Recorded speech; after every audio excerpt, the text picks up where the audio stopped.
this week we've had a lot of foreign relations issues and I guess triumphs. Today he called 5 of the world leaders. I think Putin was one of them. And then this week he had a news conference with the European ambassador, or the United Kingdom ambassador. I don't know her name. Yeah, I can't remember her name. And then we managed to piss off the Mexican president. So what do you think our future foreign relations are going to be like? It depends. With England, it's gonna be with everybody. Well, I mean, that you have to understand how he's dividing the world. He's not dividing the world as one thing.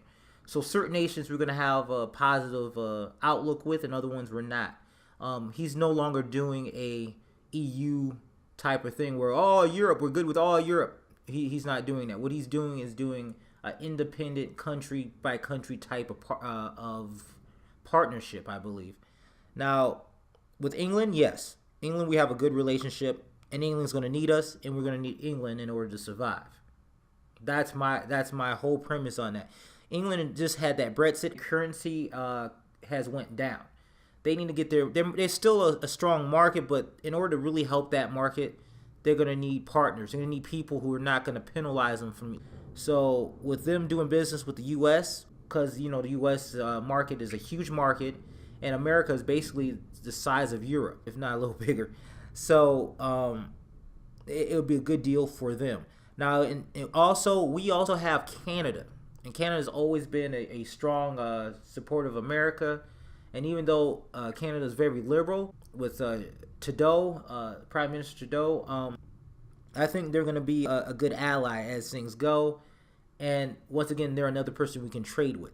Now, when I look at all the countries in the world, I look at who do we got that we can trade with. If the whole thing with Mexico goes sour, who can we trade with? And actually, I wrote down a small list. This is not the only countries, but these are probably the most influential countries that could take the place of Mexico. So we got Britain, Canada, Taiwan, Japan, and possibly Russia. Now, the reason I didn't put China in there is because China is still a shaky bit of business. And if anything goes wrong with China, we still have Taiwan and these other countries.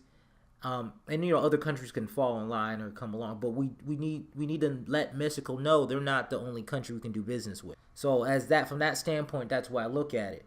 Now, with Mexico, I understand to a degree how they feel, but you also have to understand that with Mexico, we get untaxed dollars. This is money that's not taxed. So yeah, we tax the people when they work here. Some of it is taxed, but not the majority isn't, because a lot of people who come here illegally don't pay taxes. So you have $10 to $20 billion being sent to Mexico every year through Western Union. Okay, and then you got a $50 to $60 billion trade deficit with Mexico. And then that doesn't count the amount of people who get hurt on the drug trade here, them shipping drugs in, kidnappings out of Texas and Phoenix. They need a wall. And I do understand the wall is not really, I don't believe the wall is really what, the wall is not going to keep people out. But the wall is a symbol. It's a symbol. And that's a symbol that he wants to rally America behind, security. Because if you also look on his proposal for one of the actions that he put, he's basically put a executive order that strips the federal government, it strips federal grant money for sanctuary cities. So cities that harbor illegal immigrants or hide them out there, or catch and release, where a guy kills somebody, release him, and he comes right back and he's safe there, they won't be getting any federal money. Also, he hired 5,000 for the border patrol agent, and he's putting an ending to the catch and release illegal immigration. He actually is going to put people in jail. He's going to catch them, deport them. They come back, they go to jail. I believe it was for like a year, and if they come back after that, they stay in jail for 10. I could be. Yeah, he's not playing around with that. So don't quote me. I know it might have been 3 years, but still, for to actually catch people and put them in jail for a long period of time is a big shift from where we were before. where your guy can kill somebody, get released back, deported, come back, kill some more people, and deported, and this is no consequence. Okay, so those are just on immigration where he stands. Now, what are your opinions on some of the facts I just put out for you, and what do you think he needs to work on or fix? Because I honestly, with Mexico, I think we hold all the cards. If we I don't think we hold as many cards. Okay. I think it's a tool, kind of friction, give or take. I can understand the points where you say that we're paying for Mexicans to be here illegally. That now you ain't got to pay taxes. They ain't contributing nothing. They're taking our money, sending it across the taking our money and making a life for them. Yeah. And that's fine. And that sucks, but it happens.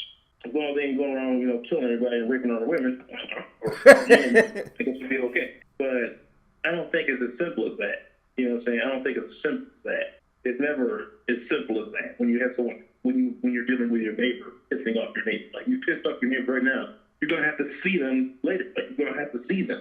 You're gonna have to deal with them in real life.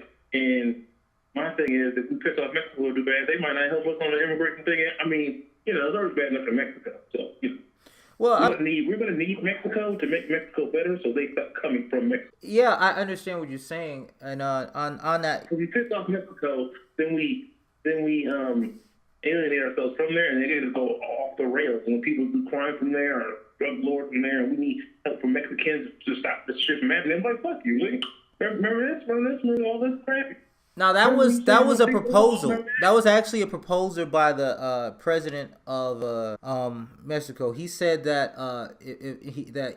that's actually why Trump sent out that tweet before. Remember the tweet he sent out, and then the Mexican president said he's not coming. He put out a message that said basically if they would use the embassies to protect their citizens. So now that's one part of it. I'm gonna break this down. So he basically he said they're gonna use their I'm gonna call them embassies. They call them something else, but I'm gonna call them embassy to basically, and they have like 50 of them, consuls. You know what I'm talking about? They have 50 of them, and they were gonna use those like forts almost to protect their people. So basically, he told a sovereign nation that number one, these people who come to this country, which addresses the problem. The problem isn't that they're Mexican coming to America. The problem is they're Mexicans coming to America who never become American and has no desire to be. That's the problem. And it's true, not all of them are like that. But I remember going to it was like a UFC fight. And I was hanging out with one of my friends. And the guy's like, waving around a Brazil flag. Brazil! And this dude never been to Brazil ever in his life. And, his family dragged him here when he was young. And he screamed Brazil, and it's like, what the fuck? It'd be like if I was running around waving a fucking African flag.